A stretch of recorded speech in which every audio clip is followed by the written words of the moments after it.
एक ऐसा पदार्थ जो पूरे ब्रह्मांड का 27% हिस्सा बनाता है, लेकिन इसे आज तक कोई देख नहीं पाया।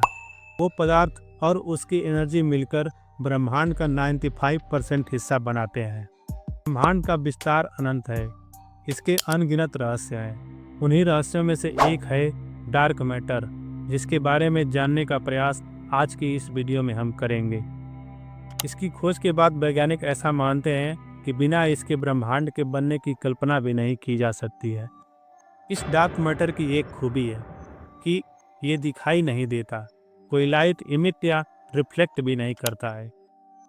तो फिर सवाल उठता है, अगर यह दिखाई नहीं देता, कोई लाइट इमिट या रिफ्लेक्ट नहीं करता, तो इसकी मौजूदगी का पता हमें चला कैसे? आखिर यह डार्क मैटर चीज क्या है और यह हमारे ब्रह्मांड को प्रभावित किस प्रकार करता है? दोस्तों, साल था 1933। एक स्विस अमेरिकी astronomer Fritz Zwicky California Institute of Technology में बैठ करके गैलेक्सियों का अध्ययन कर रहे थे। उन्होंने कोमा क्लस्टर नाम की गैलेक्सियों के समूह की ओर देखा। साथियों, क्लस्टर उसे कहते हैं जहां कई सारी गैलेक्सियां एक समूह में होती हैं। उन्हीं समूहों में से एक समूह का नाम है कोमा क्लस्टर। आइए अब चलते हैं अपने टॉपिक पर। उन्होंने कोमा क्लस्टर की ओर देखा और पाया कि ये गैलेक्सियां इतनी तेज घूम रही थीं कि उन्हें ब्रह्मांड में बिखर जाना चाहिए था, लेकिन फिर भी वो अपनी जगह पर टिकी हुई थीं। पर ऐसा कैसे हो सकता था? जिक्वी ने निष्कर्ष निकाला कि इन गैलेक्सियों को किसी अनदेखी शक्ति के द्वारा बांध कर रखा गया है। उन्होंने बताया कि एक ऐसा पदार्थ है जो दिखाई नहीं दे रहा है, लेकिन है, और उसी पदार्थ की गुरुत्वाकर्षण शक्ति इन गैलेक्सियों को जोड़े रखती है। इसी रहस्यमय पदार्थ को उन्होंने डार्क मैटर नाम दिया था।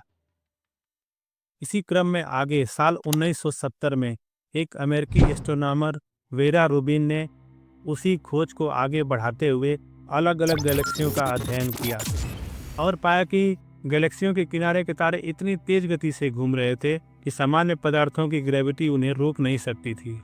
इसका मतलब था कि गैलेक्सियों में कुछ और भी था, एक ऐसा पदार्थ जो इन्हें स्थिर रखे हुए था। उसी अदृश्य पदार्थ को डार्क मैटर के नाम से जाना जाता है। दोस्तों, अब सवाल उठता है कि अगर यह डार्क मैटर दिखाई ही नहीं देता, तो वैज्ञानिकों ने इसे पहचाना कैसे? डार्क मैटर हमें दिखाई नहीं देता, बावजूद इसके इसे पहचानने के लिए एक तकनीक का इस्तेमाल किया जाता है, जिसे ग्रेविटेशनल लेंसिंग कहा जाता है। जब प्रकाश किसी बड़े आकाशीय पिंड, गैलेक्सी या क्लस्टर से होकर गुजरता है, तो उस आकाशीय पिंड की गुरुत्वाकर्षण शक्ति प्रकाश को मोड़ देती है। वैज्ञानिकों ने ग्रेविटी लेंसिंग के द्वारा देखा कि कुछ जगहों पर प्रकाश बिना किसी स्पष्ट कारण के ही मुड़ रहा था, यानी कि कोई अदृश्य शक्ति थी जिसकी वजह से प्रकाश का रास्ता बदल रहा था। वही इनविजिबल मैटर है जिसे वैज्ञानिक आज डार्क मैटर कहते हैं। दोस्तों, डार्क मैटर की खोज आज भी जारी है। वैज्ञानिक जानना चाहते हैं कि उसका स्ट्रक्चर कैसा है, वो दिखता कैसा है।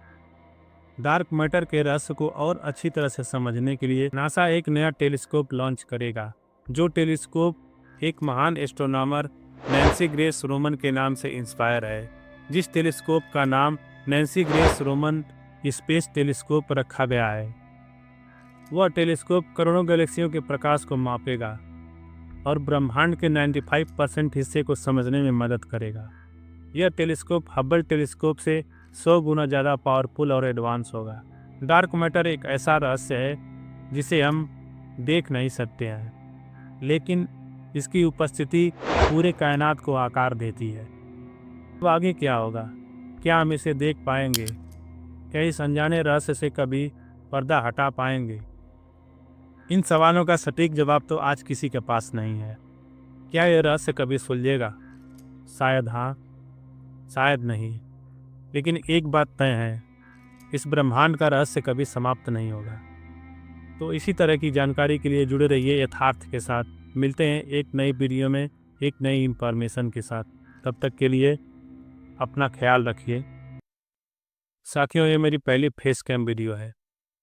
इसमें कोई भी मिस्टेक हो तो मुझे बताइएगा ज़रूर, जिसे मैं सुधारने की कोशिश करूँगा अगली वीडियो में।